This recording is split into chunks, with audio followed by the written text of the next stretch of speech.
Hello, everyone. I'm Kyler Cheatham, your host here at Bite Size. I'm so excited to be joined by my friend and colleague, Greg Toorman, today. And we will be talking about supply chain specifically. And Greg has such great experience in this. It's definitely a relevant conversation right now when it comes to making sure that your business is just thriving and resilient for kind of those next steps, whether it's technology, processes, people, all of those different things around that strategic approach. So before I turn it over to Greg to kind of introduce himself and welcome him to the show, as always, I'll go over just a few logistics. If this is your first time joining Bite Size Live, welcome. Thank you so much for being here today. You can find us on YouTube or wherever you get your podcasts.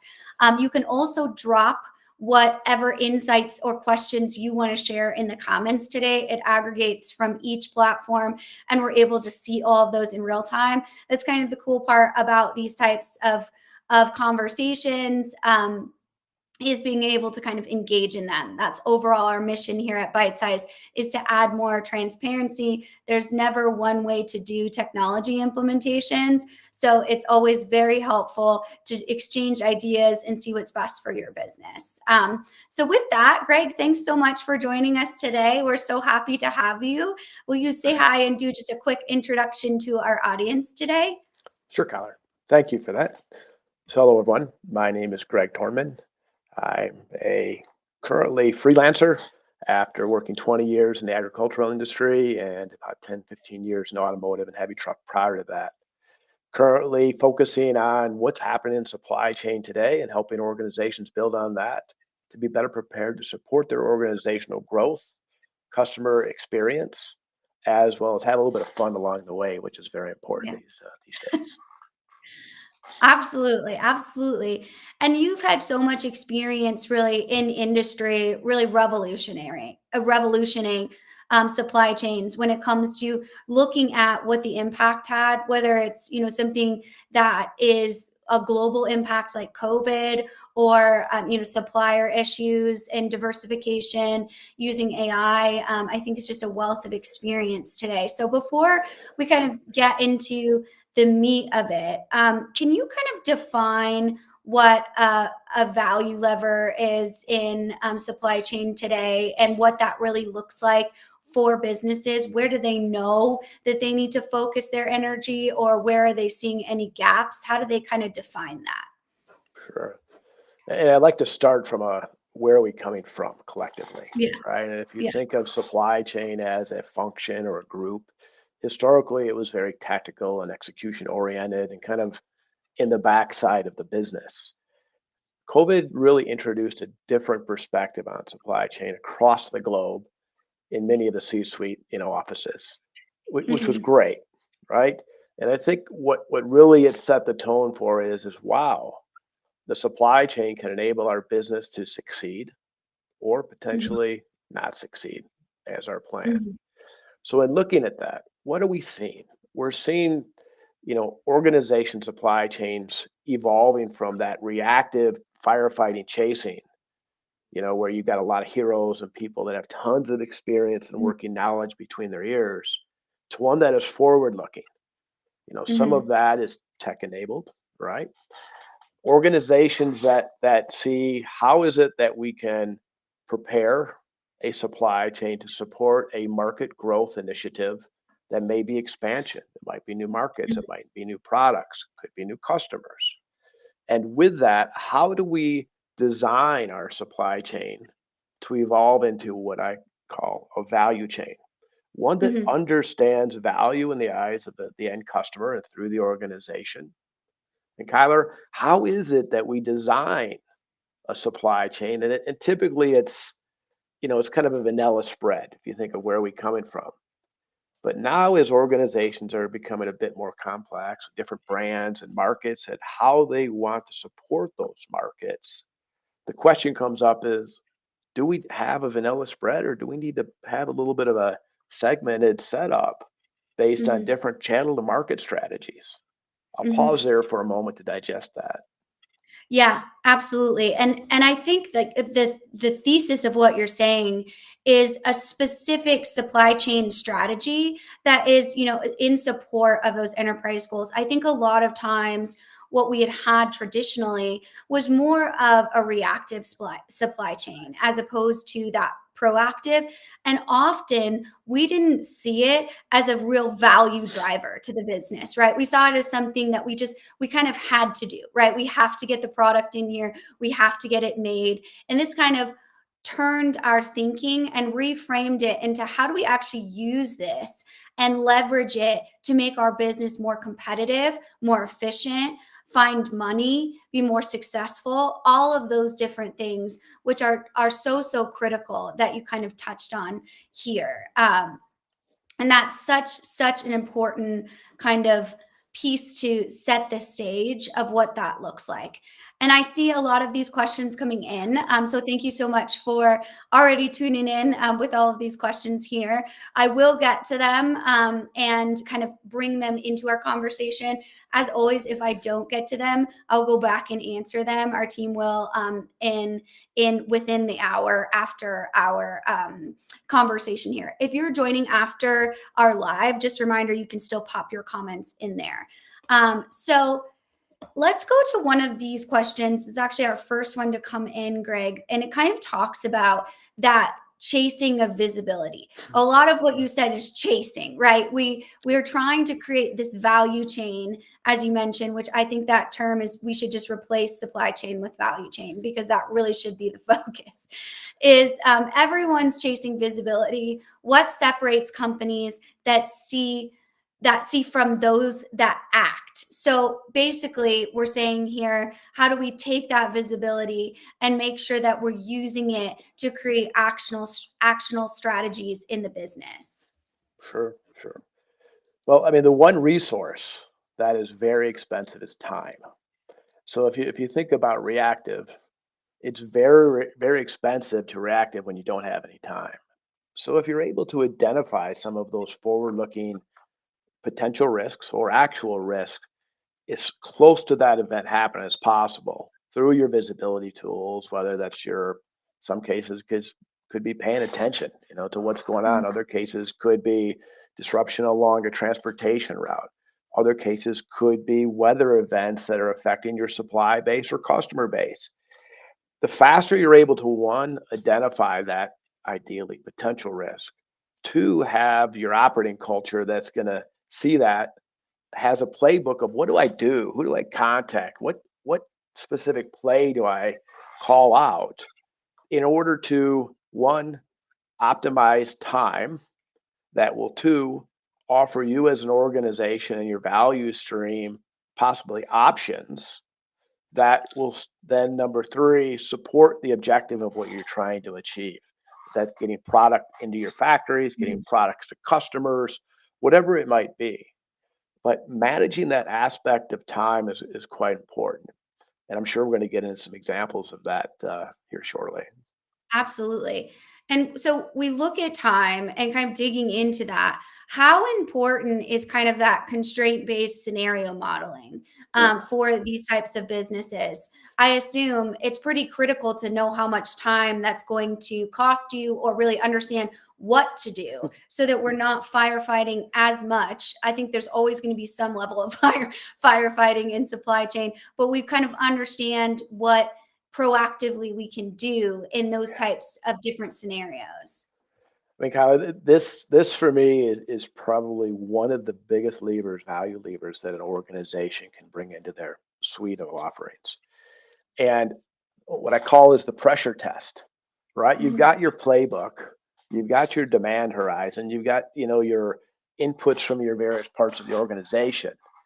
As you're able then to pressure test where are my capacity cracks, right? Mhm. Across your network of suppliers, internal, whatever it may be, that would basically say, if we get to a point, let's just say, of demand reaching X, here are the Mhm. critical points that we're going to have.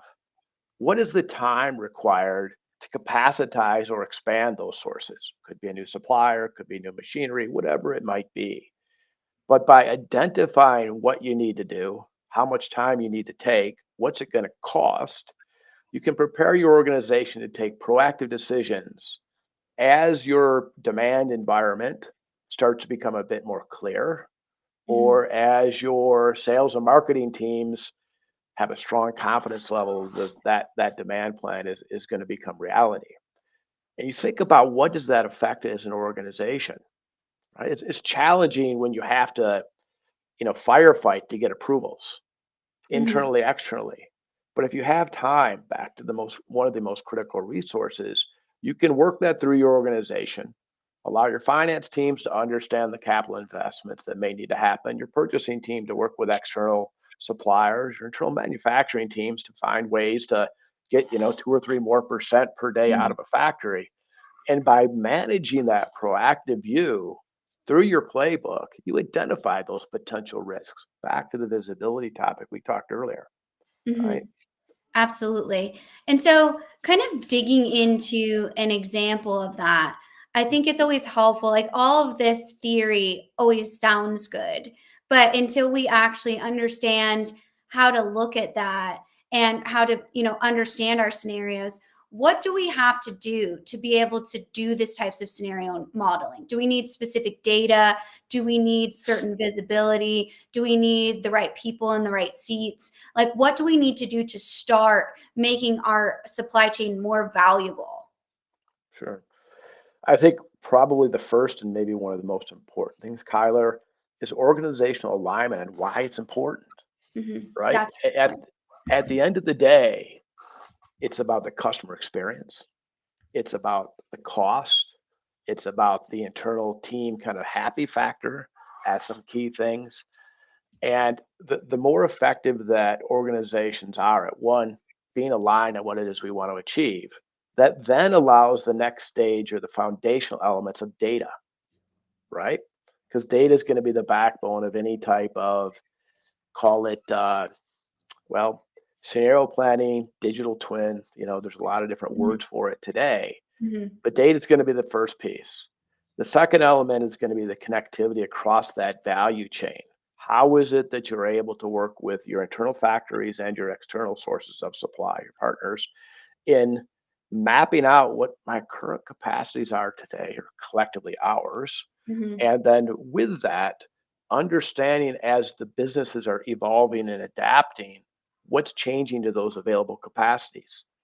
As much that you can take out the human factor in that, the more dynamic you're going to be able to adjust to what's actually happening, right? And why do mhm, you want to take out the human? I mean, capacity is numbers. And if you have the ability to connect numbers to a machine, to a material or part number, to a set of aggregated demands, then you mhm. understand time can be better managed across that value chain. People typically say, well, we don't want to invest money or do this or do that to do Yeah, that. But at the same time, they're saying we sure as heck don't want to spend money reacting to a right. firefighting mode that could have impact to customers or our business growth. Yeah, it kind of reminds me of the Toyota just in time lean inventory model. I'm sure you kind of that story, right? And so, they had this model prior to COVID-19 and really struggled with that. It was a very lean inventory supply chain strategy that had worked for them for a long time. But when, the chip crisis of, 2022 hit, then they some of their factories shut down. I think it was North America they shut down and in Japan, and production went down like thousands and thousands of vehicles. And Right. that was, they lost their top spot as the world's largest automaker in that type of model that had worked for them for a long time.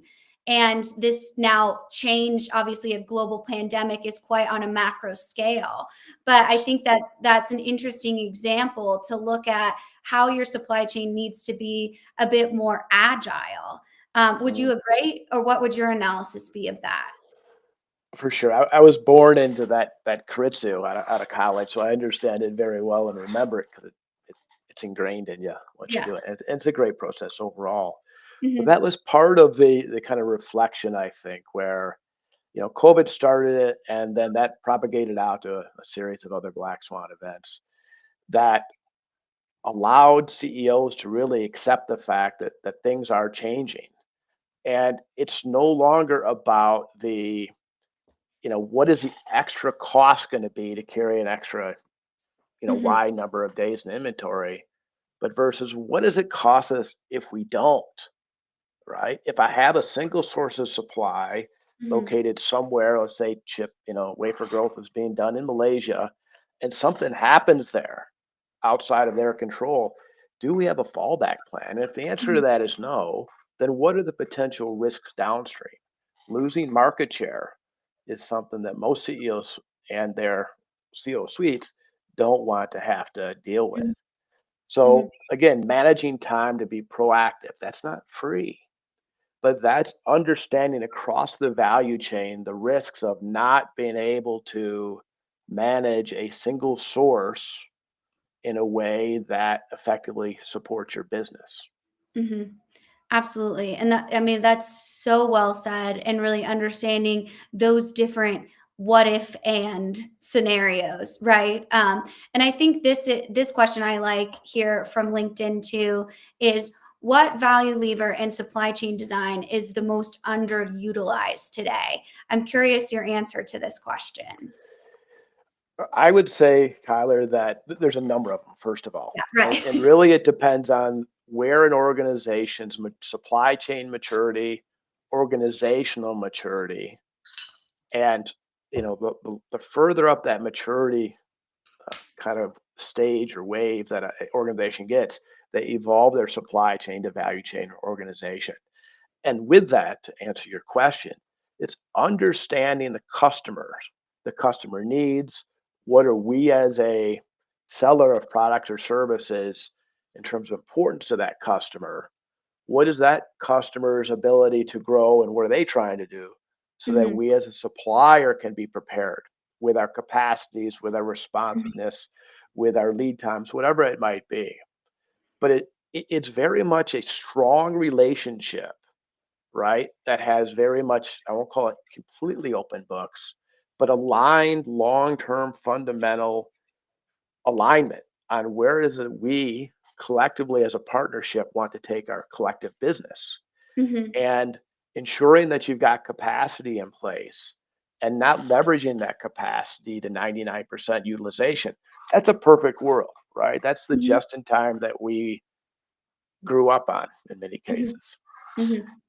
Yet today's dynamics are much more complicated than they were 20, 30, 40 years ago. Hmm. Globalization, geopolitical challenges, and for a supply chain leader or even an organizational leader to basically be willing to take a risk of not implementing sufficient capacity to handle real world activities is not in line with value in my eyes, because Yeah. within that it's more cost oriented, and cost Mhm. oriented transactional oriented is short term reactive thinking in many cases, not all. Yeah, absolutely. And this type of question always reminds me of kind of the Suez Canal block. You remember that? Ooh, ooh, Where ooh, they had the ever given. It's like, how do you scenario somebody blocking, a major shipping maritime canal that is uh, something that I mean, it stopped billions of dollars of trade, for 6 days. mm, Right. And so we think about something like that. And sometimes our most underutilized value lever is being agile and having those relationships and understanding, okay, my suppliers here or my suppliers here, and I'm able to really understand where I can pull from if these types of unforeseen unpredictable scenarios, because it must be, and you know this way better than I do, very very difficult to predict the unpredictable. understood. And it's very valid. There's two ways, right? There's learning experience that says, okay, we had a Suez Canal issue, it was painful, we reacted our way through it. Where are the other opportunities for that type of risk to happen? Yeah. Right?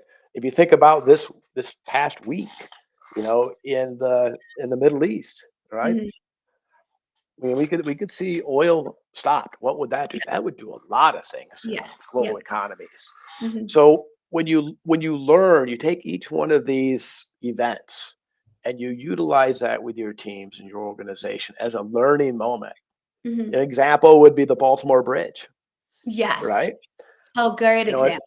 Yeah. in my previous life, it's like, whoa, because that was our one of our largest, you know, importing of the, complete big units Mhm. on the into the U.S.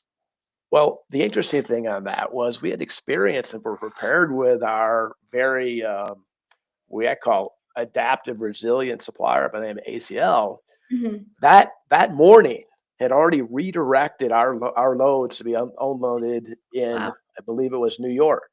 We actually, because we had a playbook, we said, Yeah. what if something happens? And what did that do? It enabled our sales to be 5% higher than what we expected 4 days Right. before month end because the shipment unloaded one day earlier than it would have in Baltimore. And we looked like heroes, right, Yeah. in the organization. But it was the result of having a playbook that was aligned across the stakeholder network as a result of learning experiences from the Suez Canal. That's Yeah. amazing. Yeah. So taking, those learnings, really activating it into your strategy. It sounds like, and something that I feel like you talk about that not a lot of people talk about is the actual power and potential of the supplier relationship.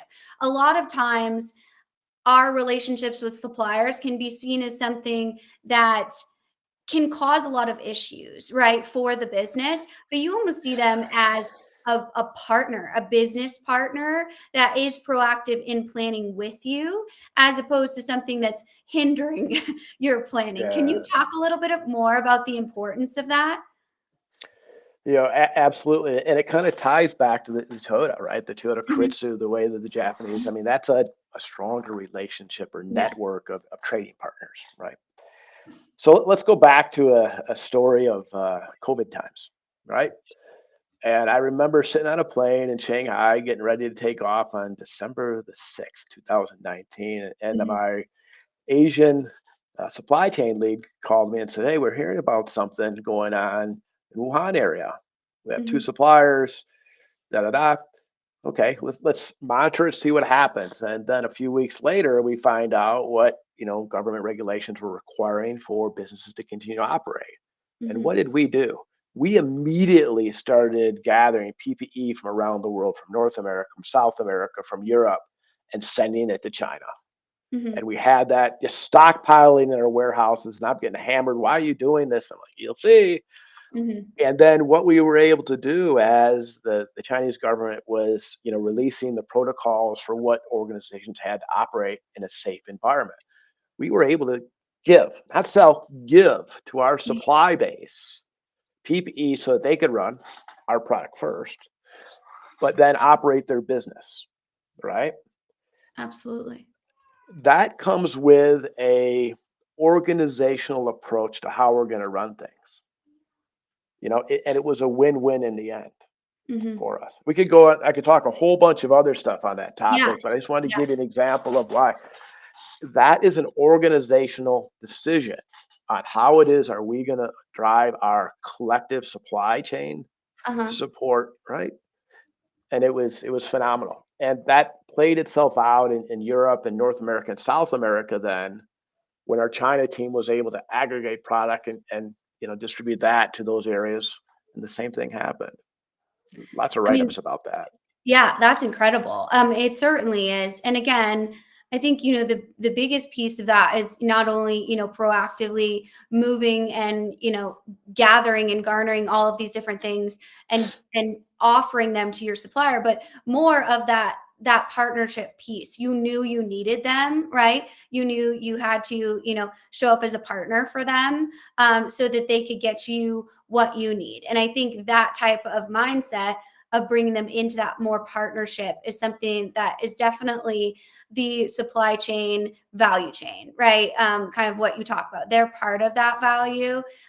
Should you have a diversification of suppliers? Sure, if it makes sense, but is it something that you need to kind of treat them and bring them into that planning? That is always a good way to, understand that scenario mapping. You got it. And not every relationship is going to be in that situation, Oh, right? sure. Not every Yeah, source of supply is going to be as critical as some others. But absolutely. as much as you can have one face as a customer that suppliers and organizations like to engage with because they don't view it as tactical, transactional only, Mhm. you're probably going to get a better service overall, particularly in those very challenging times like many of us experience in that Yeah, 2020 to 2023 timeframe, even yeah, today. absolutely. And so I think this question from LinkedIn here, which is what are some critical questions teams should ask when designing or redesigning their supply chain, kind of speaks to that. So we obviously had this forced transformation that, we had to react. But now that we're able to, maybe look at our supply chain in more of a strategic way, and redesign it or understand maybe some technology that we can leverage to make us more efficient. What are some main areas that you see as maybe stop gaps or red flags that really need to be looked at and redesigned when you're going through this process? Well, Kyler, if you think of when I talked about segmented supply chains earlier in this Mhm, discussion, that is the result of understanding across the organization what are we trying to do collectively in terms of growing our business, maintaining our business, profit margins, revenue growth, whatever it might be, even new markets.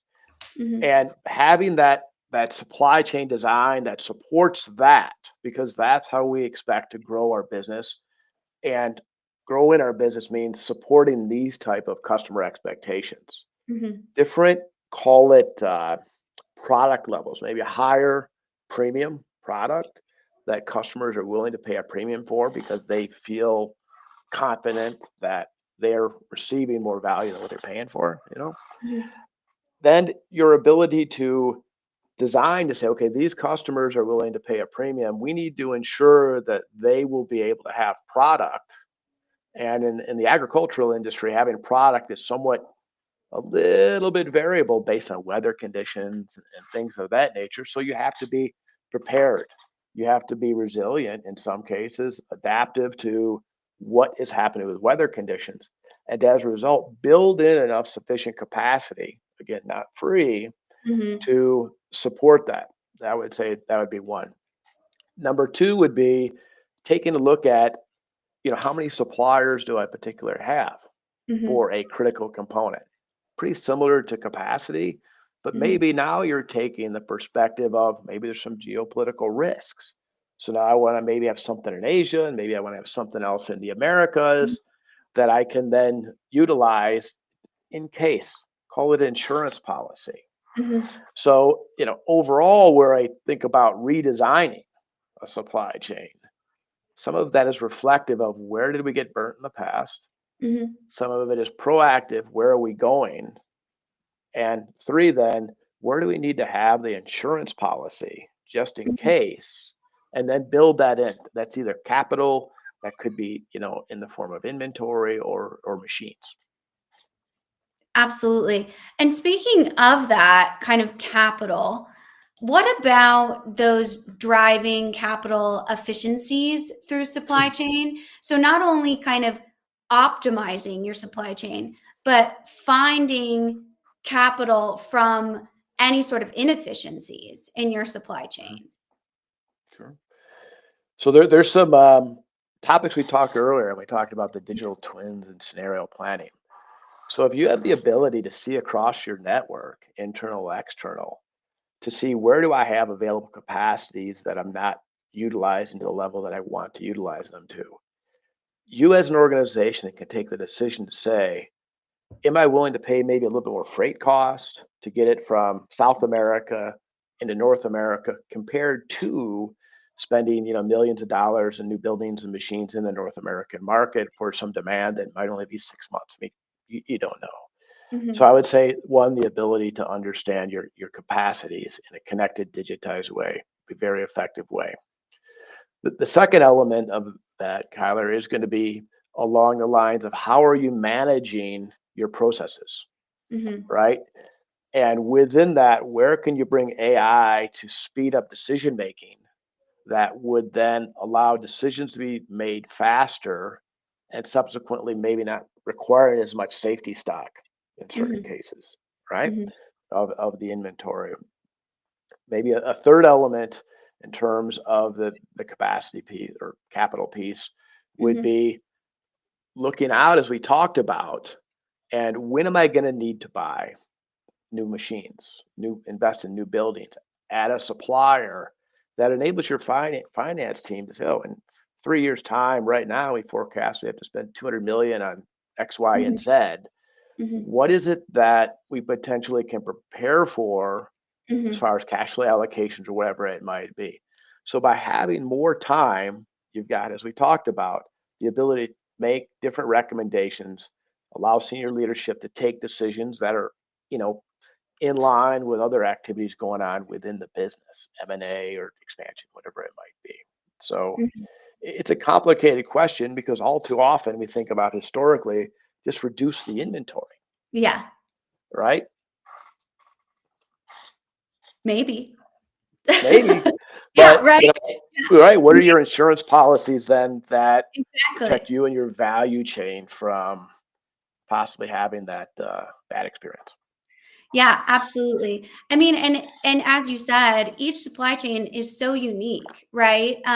Each supply chain has its own unique DNA. So being able to either bring someone in to do a quick analysis or something like that, I assume could be pretty helpful in these types of scenarios when you're trying to plan things that you might not have known. Maybe you have a legacy system that's been, your green screen for 30 years and you're trying to figure out, how to upgrade that. And you mentioned AI, which I'm proud of. Greg and we've made it 30 minutes without mentioning AI quite yet in this conversation. um, and that's where you need to move to, but a lot of times that is so complex in that not every single playbook works for every single organization. That's why it's so important to have your own unique visibility into that data, into how your supply chain's operating and where these opportunities are, because it is a balance. And definitely, it sounds like a very hard decision making process for the leadership team, because there's different balances in that, which brings me to kind of these. I have some questions in here about leadership. And so when you hit a disruption, what is your first instinct as a leader? And maybe kind of give us what should be your first instinct as a leader. Maybe some examples you've seen, or what you've kind of counseled your clients on to ensure that they stay grounded in these types of things and making good decisions for the business. So if you were to ask me that question 10, 15 years ago, it'd be a completely different answer. It would be Yeah. something like why? Mhm. Who did something wrong? I mean, those were the kind of historicals. Now it's a little bit different. Now it's the question of when is the customer impacted? That could be internal, external. Mhm. Secondly, what options do we have? Third is likely going to be what is it going to cost? And Mhm. four is what is your recommendation? Coming from the team. It's not always management decides. We're Mhm. interested in thinkers that can assess a problem, come up with solutioning ideas, and as a result of that, making recommendations with confidence to how we as an organization can, resiliently work our way out of this situation, Mhm. right? And very much, over the course of time, you will see that the teams grow in confidence when you're asking them to make a recommendation. Because the first time they're like, what do you mean? In different parts of the world, maybe a little bit, Yeah. a little bit hesitant, right? Mhm. And what we were able to see was such a strong level of organizational maturity, and Mhm. with that a happy factor, because people now are not just drones executing. They're basically thinking, coming up with their own ideas, making recommendations. And what better way to have a plan executed than have the person lead it whose idea was on the solutioning protocol? Mhm. Now, leadership doesn't have to do that. Leadership is challenged to get the right people in the seats that are enabled and that can use the tools and technology to manage that time in order to make the right decisions in line with organizational objectives. That's incredible. I feel like you could write a whole book on There's a, that overall there's a few. philosophy. Well, you should write one. We wanna read yours, Greg. It's out there. So, that kind of goes into this question from our team over at the Confluential on YouTube is how do you set up these teams that can pivot without constantly asking for permission or maybe, are able to make those suggestions, those thinkers, as you said? Mhm. So it comes with an organizational focus on long-term foundational strength. And Mhm, then I say strength, bench strength, and the acceptance that things do happen outside of what we plan. mhm, So those type of roles, you can think of a water spider kind of moves along the top. During mhm, times of stability, they're working on continuous improvement across the organization, across the globe, across the region, across the brands, products, whatever it might be. But if a situation comes up, say it happens in Europe, you got one or two people in Europe that are in these roles, and one of them will get the assignment or just say, I'm taking it and running with it, right? And mhm, that means some of the continuous improvement stuff that they were working on may get handed off, may get paused, whatever it might be. But these people go into action, and these mhm, people are very well connected around the organization, right? They know the players, they know the processes, they know the limitations. Culturally, they're able to work with different cultures and be effective, right? mhm, Because during these stressful times, things can get kind of complicated, and you don't mhm, want that. You want people working together with the least amount of emotion as possible. mhm, So, to answer your question, we had resources in place that had, here's what your primary role is going to be through the continuous improvement process. Here's what your reactive role would be if an event happens or a potential risk arises. Then they mhm, also would lead the reflection to the Suez Canal topic earlier through closure of what are we going to do differently? Here's the four processes we need to adapt. Here's the gap that we have, possibly technology could support us with. And mhm, then they would kind of carry that through resolution. And I mhm. tell you, what we found with some of these people, I mean, a lot of them became plant managers, Yeah, right? yeah, Because they were so connected and they yeah. knew so many people. Well, that's perfect for a plant manager. You're connected from the customer to the supplier. Mhm. You're the quarterback. Absolutely. Yeah, absolutely. And kind of building on that question, something I get specifically from a lot of the students that I lecture to at universities are how do you work across global cultures? How do you Hmm. really understand what that means? We were American, or I'm American, we were born in the US, I always say, and there's a lot of things that we won't understand when it comes to working across cultures. So, what would be your answer to that question? I'm curious with your experience. So that was something that within, let's say, my high school days, a long Mhm, time ago, before energy was even there, where I said, I want to go into global business. But in order to be successful in that, need to understand the globe, mhm, right? And after having, assignments outside the US and living in Brazil and Switzerland and lots of time in China and in other places, I'm like, wow, this is super cool. Different mhm, perspectives, diverse, ideas. We need to have team members that are feeling and seeing the same experiences. So the mhm, ability to, move from a rotational assignment type perspective, someone from South America to North America or Europe, wherever it might be, and vice versa, builds that bench strength that we talked about earlier, but also the bench capability to be able to work together. Mhm. And what does that then do for an organization? It grows that bond of the people Mhm. working together and allows them to fight for each other because they've got a relationship, they've got a friendship, they've broken bread, had a wine, had a beer, had a chocolate milk, whatever it is together. They know about each other's kids. I mean, if you pull a team together, put them on a field of people that Mhm. know each other versus another team that just comes together, you know what's going to happen. Mhm. The team that's Absolutely. connected is going to come through resiliently and strong, and they're going to have fun along the way, and they're going to be more open to pick up the phone and ask a question. How do you do this? Because I'm looking for a better way. Mhm.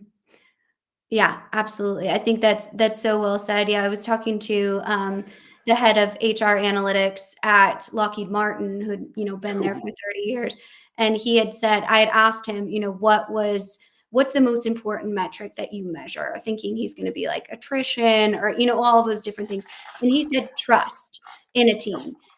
And thinking that you actually can measure trust because of those relationships that are built, especially when you cross cultural lines, because a lot of times there's sensitivities there's things that you may say that's differently than someone else, but having that trust to say, I know you meant this, but it comes off this way in our culture. And I've been said that many times and I'm like, oh, I had no idea that's what that meant.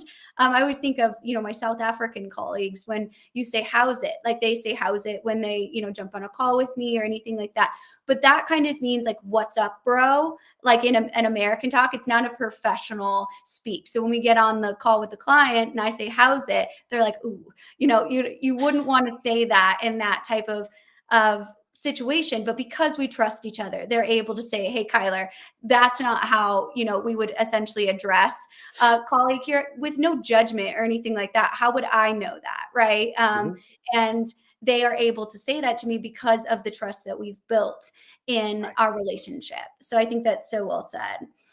And it goes bi-directional too, right? Yes, absolutely. Because there could be other cases where you would be able to help them out. And the Oh, yeah, collective outcome of that is two resources that are stronger as a result of each other.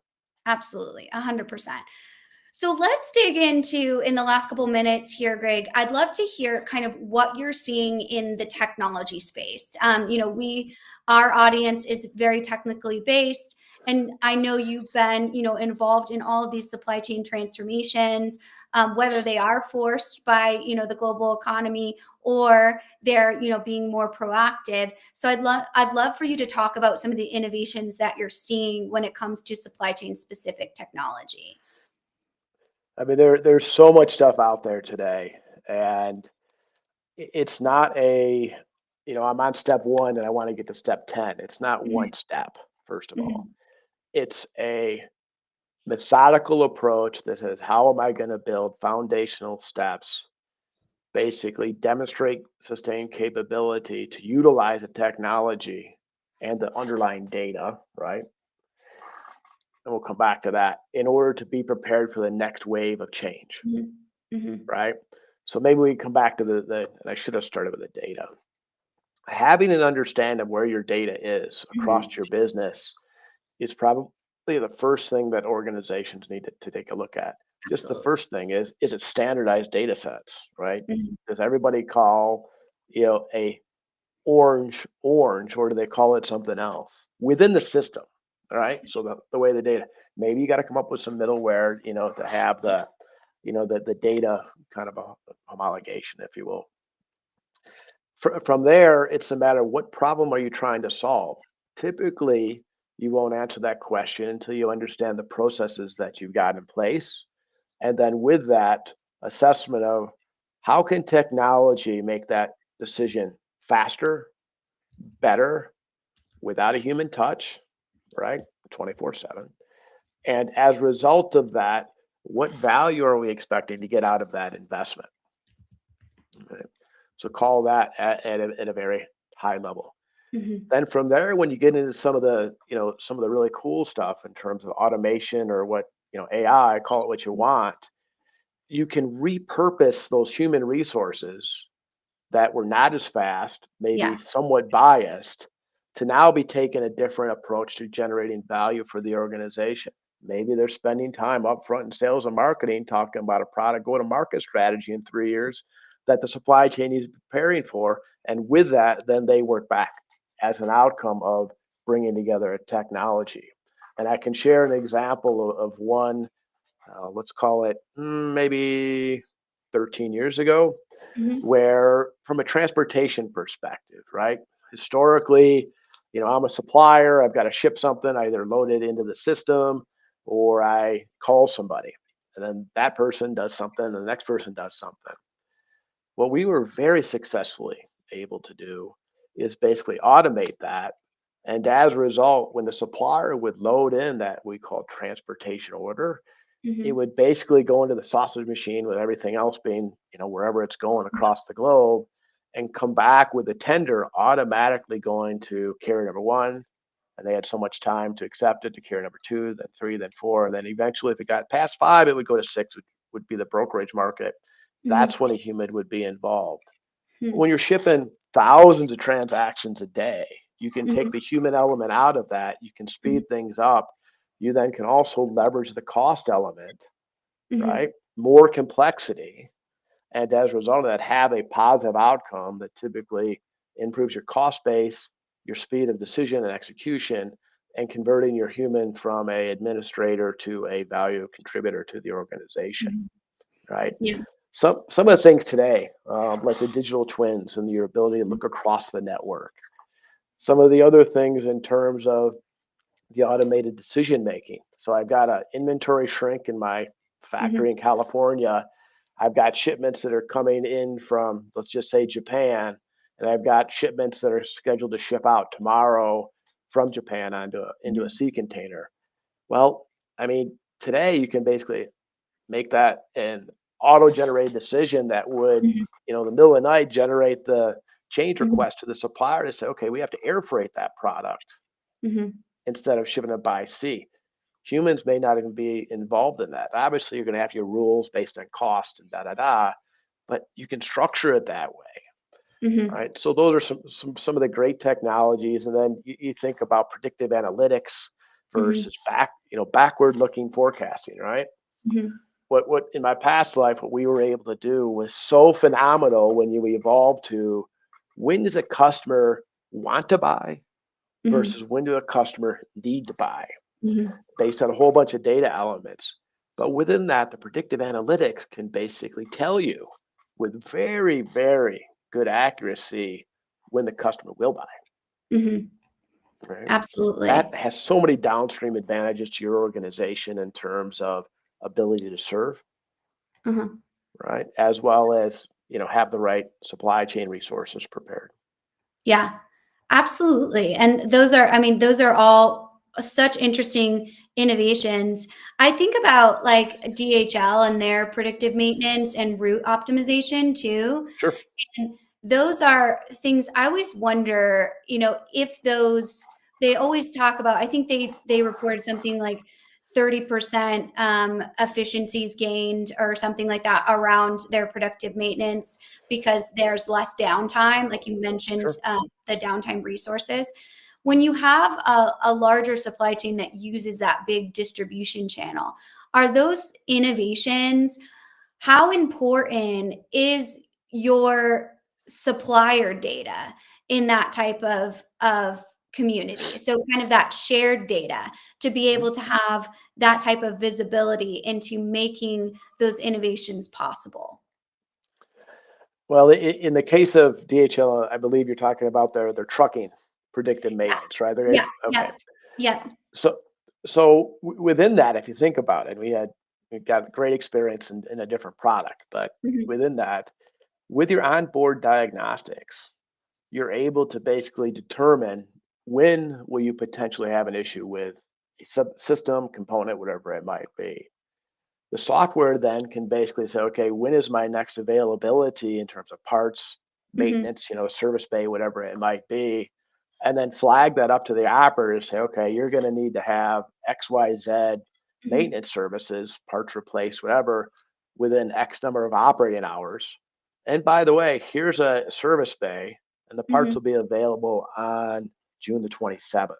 Mhm. Would you like to confirm? Right? Mhm. If you think about what that then can do, right, you're able to keep your machines up and running because you're able to predict when you need to have it fixed by.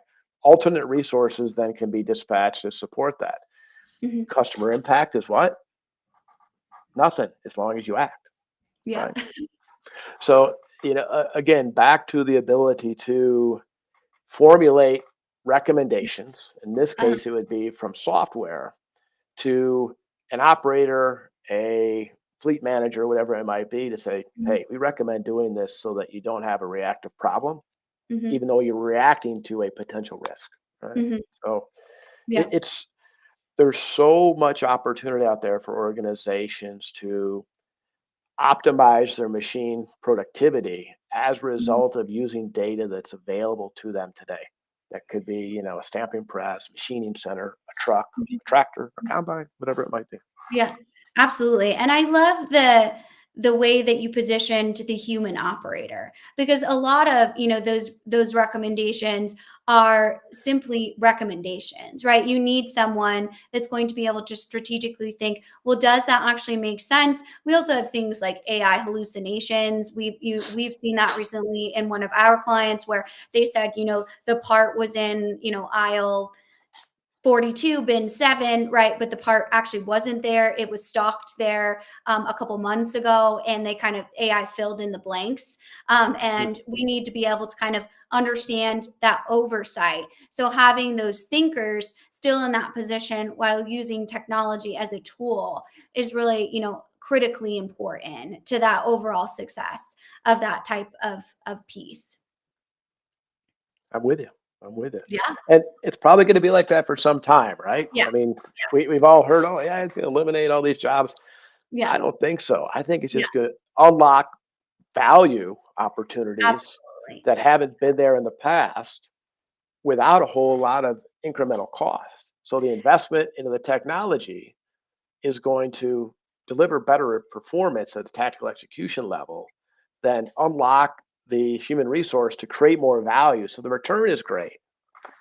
Absolutely. And I mean, we sometimes misconstrue that jobs equal humans, right? A lot of those manual tasks that were in those jobs are being consumed by the technology, so that we now have human operators that move into more strategic positions. I mean, we even look in the data LinkedIn, which we're streaming on live now, that in just year over year from 2023 to 2024, they had an 80% increase in AI focused positions, right?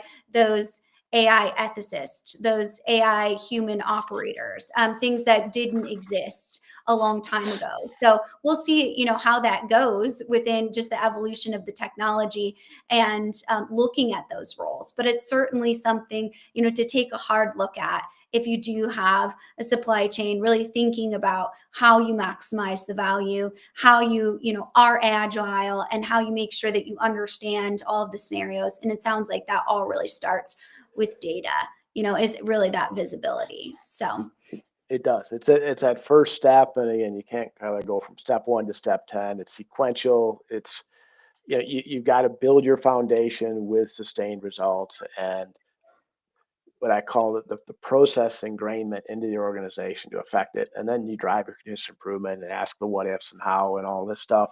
But that's where your value can be, exponentially gained, is mhm, when you start looking at where are we using too many humans that aren't mhm, fast enough or biased, mhm. whatever it might be, and take that out.